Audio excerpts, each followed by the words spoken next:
Hello everybody, my name is Oaken Bearclaw, and this is another deck showcase for Infinity Wars. What I'm doing today is Anti-DoD Aggro. This is going to be a guide more towards new players on how to build Anti-DoD Aggro more than a copy-paste list. The deck on screen is what I personally just put together, but it doesn't have to be exactly like this. There are a few core concepts that I feel Anti-DoD Aggro can help you understand and make you a better player as a whole. If you're an experienced player, you might be able to skip this video. I might have something you don't know, but it's very, very likely a lot of this will be repeat if you're an experienced player. But if you're new to Infinity Wars or to trading card games in general, this advice should be at least somewhat helpful to you. Not just for this particular deck, but for the game in general. Anti-DoD Aggro is a deck very commonly played by newer players. It's one of their first decks. There's a few particular reasons for this. The first big reason is that most of the key cards are commons and uncommons, making the deck very, very easy to build. There's very few rares that help this deck massively. Most rares are only slight upgrades over existing commons or uncommons.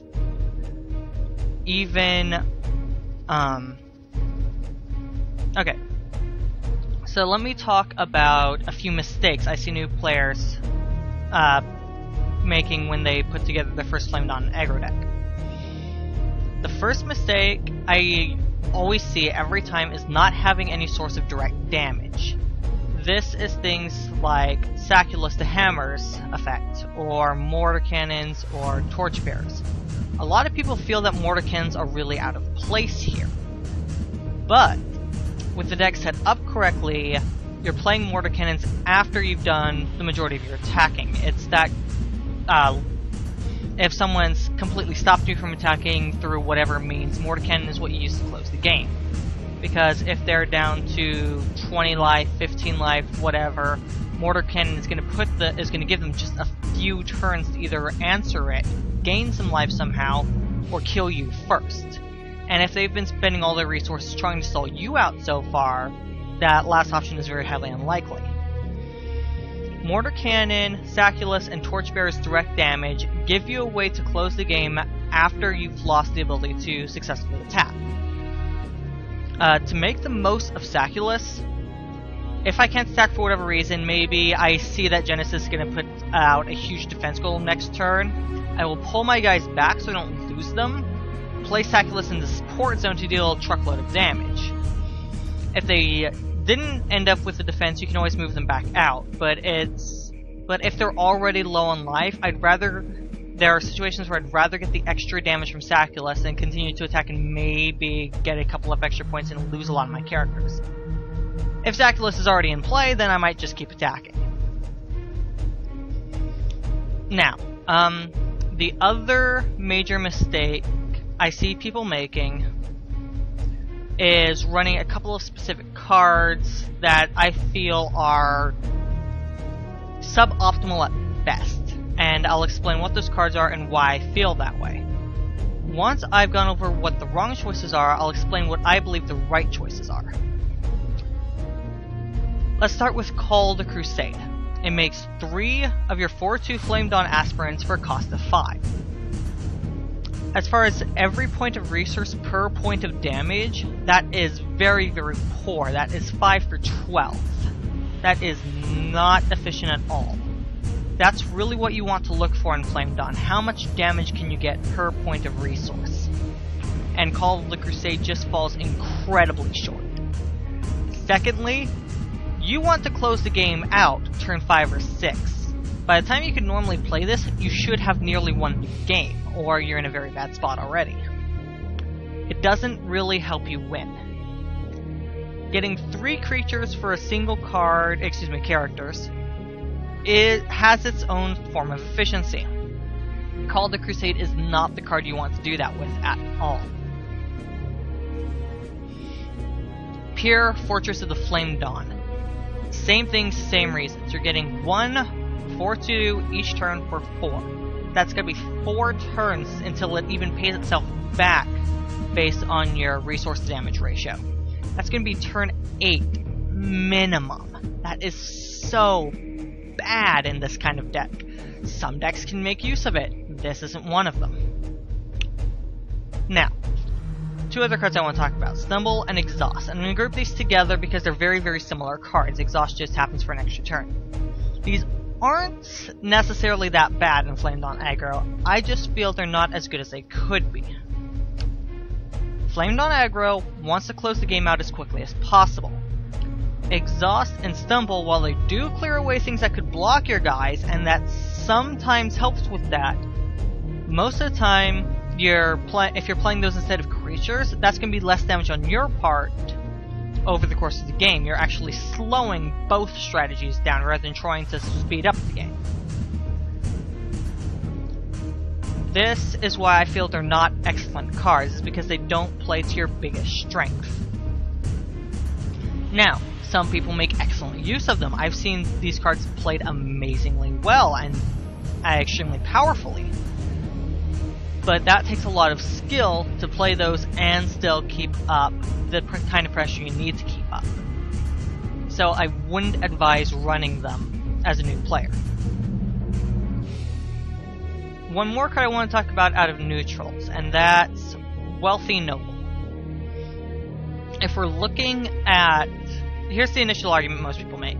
If we're looking at damage per resource, then spending my first resource to get more resources for every turn thereafter seems good, right? Not exactly. It's not that missing your first attack is that big a deal. Well, it sort of is, but if you play a Wealthy Noble over an Aspirant, you're not just losing 4 damage on that first turn, you're losing 4 damage on every turn thereafter, and that resource might make up for it. But the problem is that even if the resource makes up for the damage, which it might, if your deck is good, it probably will, but it still slows you down a turn. Normally you want to close the game out in about 5 attacks. So without the Wealthy Noble, that's turns 1 through 5. With the Noble, it's 2 through 6. That 2 through 6 might and probably will have more damage thanks to the extra resource, because you're going to be at resources 3 through 7. But if they have some way to stall you, you're gonna get a full turn less of attacks because your strategy's delayed a turn. Let's take Veroria, the Lone Keep. That is a location that states that only one of your non-flying creatures can attack each turn. Against Flamed-On, that's gonna majorly slow you down. If it comes down on turn 4 and you don't have the Wealthy Noble, that's 4 turns of attacks in. That's 4 turns or 3 turns of attacks in. If you're playing with Wealthy Noble, it's a whole turn less that you're going to get to use your full force, even if that force is a little bit stronger. In a vacuum, Wealthy Noble makes sense, but with an opponent who's actively trying to stop you, Wealthy Noble is going to hurt more than it helps. Now that I've explained what cards I commonly see that I advise not to run, let me talk about the choices I do recommend, starting with the commanders. My commanders, I'm sure, look really weird to some people because they usually play with these as your commanders, which I wouldn't run these in anything but the command slot, but a lot of people run them in the command slot, and I did for a long time, because of Commander's inherent haste-like thing for being in the command zone. They're a strictly better aspirant. But Flamed-On doesn't need more 1-drops. It doesn't need more 1-cost cards.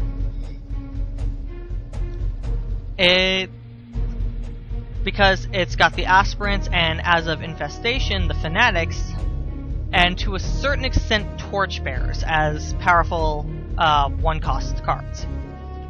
Torchbearer deals 1 less when he first comes into play. He doesn't have charge, but he gets his ability, so it's still a decent play on turn 1. If I can, I prefer to save them, but it's not bad. What Flamed-On doesn't have much of at the moment is 3-cost chargers.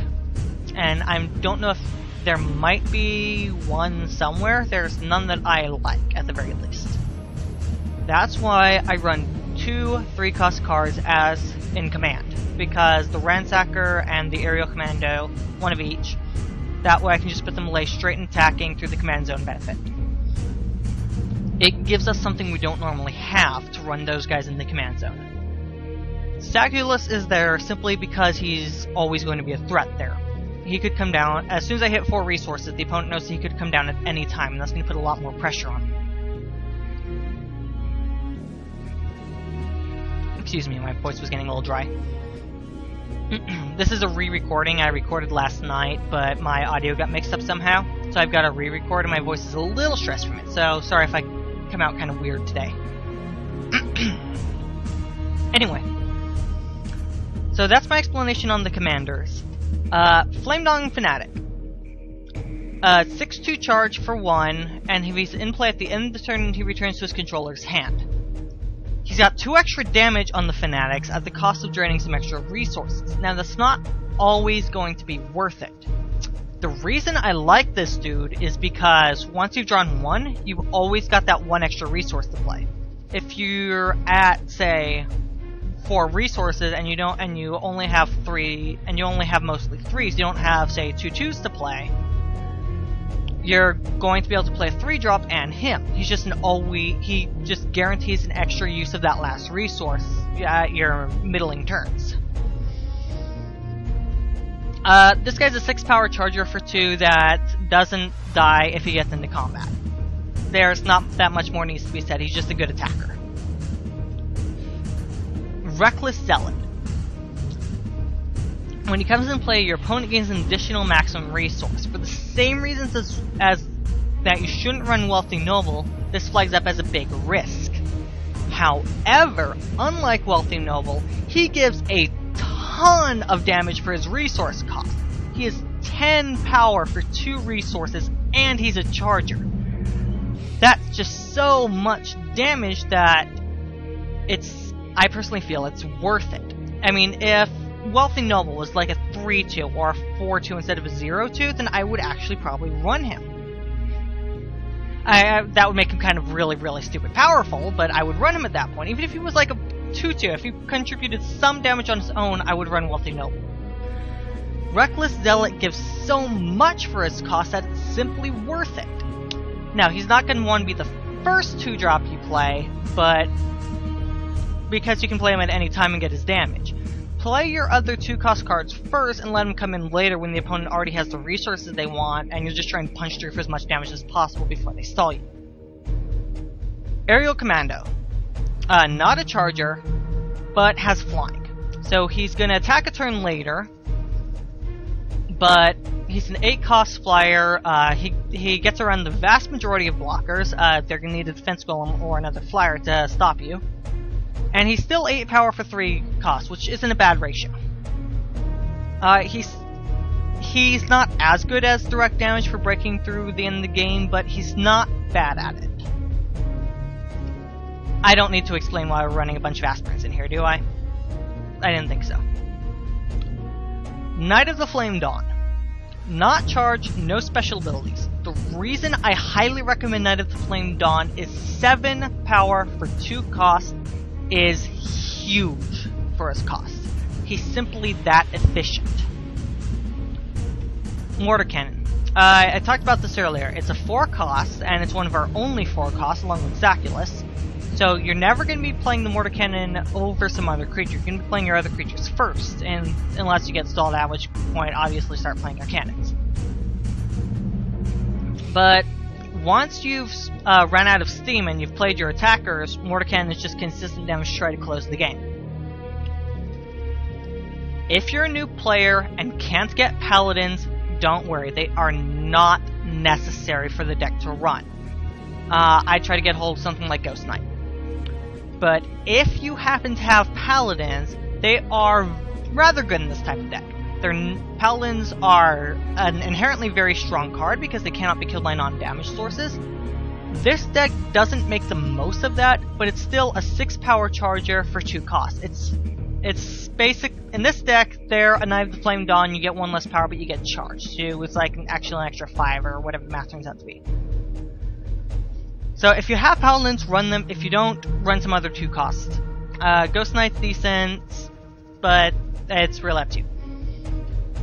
Vicious Ransacker. Flame Dawn has very, very few ways to interact with your opponent's support zone. This is one of them. It takes out your opponent's wealthy nobles, 2 attacks will drop, brings life by passing, or whatever the name the Warpath Spirit is. I think that's the name, hold on. Yes, okay. Against Varore, they'll kill Death Worshippers if the Death Worshippers haven't gotten huge yet.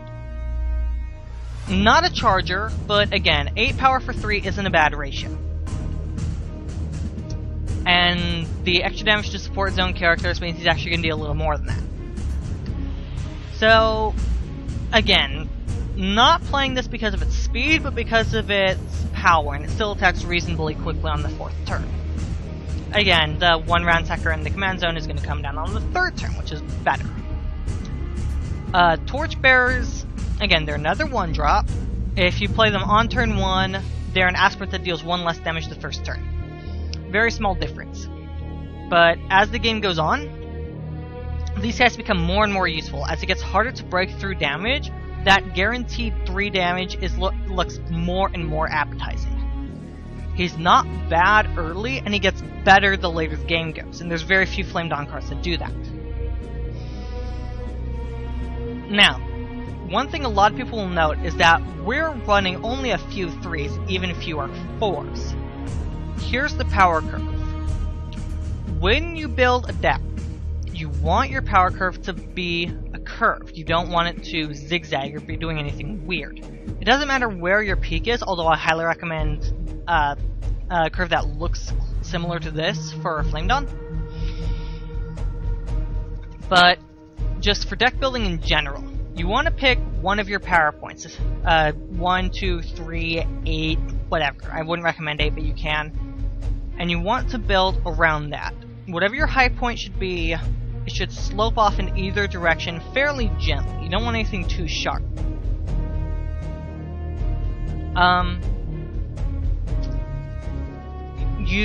The reason for this is it keeps the deck running much smoother.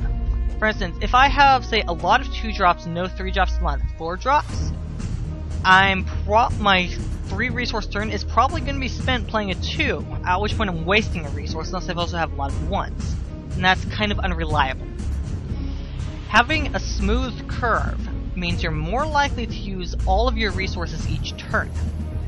A very, very low base curve like this means you're going to have a high chance of using each resource every turn starting from the very first turn. I've only tested this against, I think, 2 people so far, mostly bots, but I've yet to play a game where I didn't use every resource every turn until either I won or I stalled out and needed to use my direct damage to win. But for the first 5, 6, sometimes even 7 turns with good draws, you're going to use every single point of those resources. And if your opponent's not, then you've effectively gotten more resources than your opponents because they've wasted resources and you haven't. In not just this game, but any strategy game, using the most resources you can will give you an inherent advantage. Any strategy player knows this. And this deck seeks to do that from the first turn, and use the resources dealing damage so that they can press their early advantage and win before the opponent can play something bigger to come back.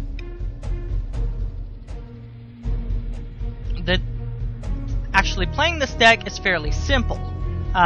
You simply do as much damage each turn as you can, close out with your direct damage. It's a very simple, straightforward gameplay. Building the deck can be a lot trickier, but I'm hoping my explanation has really helped you out. Again, veteran card game players and Infinity Wars players will already know most of this, but a new player who doesn't know it, this should come in a lot of... I'm hoping that this will be extremely helpful for you. That's the goal of the video, at least. Now, a couple more things I want to talk about. A lot of people try to run Flame Dawn with different other factions. That's going to massively change your strategy. Some people try to splash for simply to get better in one area, but it usually slows them down so much that I feel it's not worth it. For instance, I've seen some Flame Dawn decks run a single constructor and command and run some drones, thinking that they can buff their guys, make them even bigger, but the drones are so weak on their own that you're just diluting a lot of deck space, and you're not getting the most you could get turn by turn. Now, there is a certain exception. Some players will recognize the name Bionic Paladin, but it's a Genesis Flame Dawn deck that because Paladin can't be killed by non-damage sources, it seeks to make his power and health as high as they can get it, to make him almost impossible to kill via damage sources as well, simply because his health is going to be too big. This makes him a nigh unkillable, huge charger for 2 plus however much they spend buffing him. This is an extremely powerful interaction that, if you want to go, Flame Dawn Genesis is worth building around. But for the most part, Flame Dawn doesn't play particularly well with other factions. There's one other thing that does play well, and that's actually from Descendants of the Dragon, and that's this girl right here. Z, who honors the dead. Basically what Z does is she actually heavily reinforces the core philosophy of the game, of this deck at least, in that it guarantees you keep using all of your resources. Play your main stuff, and any points you have left over, activate Z's ability to make some spirits. Your dead guys can become spirits, and dead spirits can become more spirits. And she doesn't exhaust herself, so as many extra resources you have, you get that many spirits. She is one of the most aggressive Descendants of Dragon cards, and as a commander she's pretty sweet. The only problem is that double purity means you're going to need a second Descendants commander, and that's going to be a drain on your deck. There are some that are pretty solid, but a lot of them, it's hard to find one that really helps your strategy. Which one you use is generally up to you. But for the most part, Flame Dawn will want to stay fairly pure to itself. And I'm going to skip the gameplay video, one, because my voice is going the longer I talk, two, I feel even new players will have seen how Flame Dawn is supposed to be played. I hopefully won't have to explain it, because it's a fairly straightforward deck to play. You're just trying to do as much damage as quickly as possible, and remember, plan just one turn ahead. Think about, if I play X this turn, will I be able to use my full resources next turn, and does that make full use of my resources this turn? Plan your plays 1 or 2 turns ahead so that you're using every point of resources you get every turn. This will help guarantee that over the course of the game, you'll have the most power you could have at any given point. Getting a little bit extra this turn and losing resources next turn means that you're going to have less total power than you could have had. You're only getting a 1 turn boost. Now, there are specific times when that 1 turn boost is what really matters, like if you're about to stall out. But that's a call that you have to really think hard before making. Anyway, one other thing is that Flame Dawn hurts so much playing against Descendants of the Dragon, at least the defensive versions, which are the large majority of them. I am currently working on a very aggressive deck that should hopefully get around Descendants' defenses. Rather than trying to break through them, it'll simply bypass them. It's still under construction, but it's probably going to be the next deck I showcase if I can get it working. If not, I'm going to talk about Bionic Paladin and my build of it next time. But I want you guys to post any ideas you have about highly aggressive decks, preferably following this type of curve, that could consistently do well against Descendants, or at least most of the Descendants of the Dragon decks out there. Post on the comments. If I see something I like, I'll try to integrate it, or if it's that much better than my idea, I'll just throw out my idea and use yours, and I'll credit you, of course. But I want you guys to post comments about, well, about getting around Descendants of the Dragon as an aggressive strategy. And I might do a part 2 on this. I've also been playing around with my Hehkeem deck a little more, trying to get a little more consistent. So I might do a part 2 on that. But hopefully, to new players out there, I'm hoping this will give you a better understanding of the game and a fun deck for you guys to play. Again, you don't have to copy my list, but it's a good general guide on what you want. Thank you so much for watching, and I'll see you on the next deck.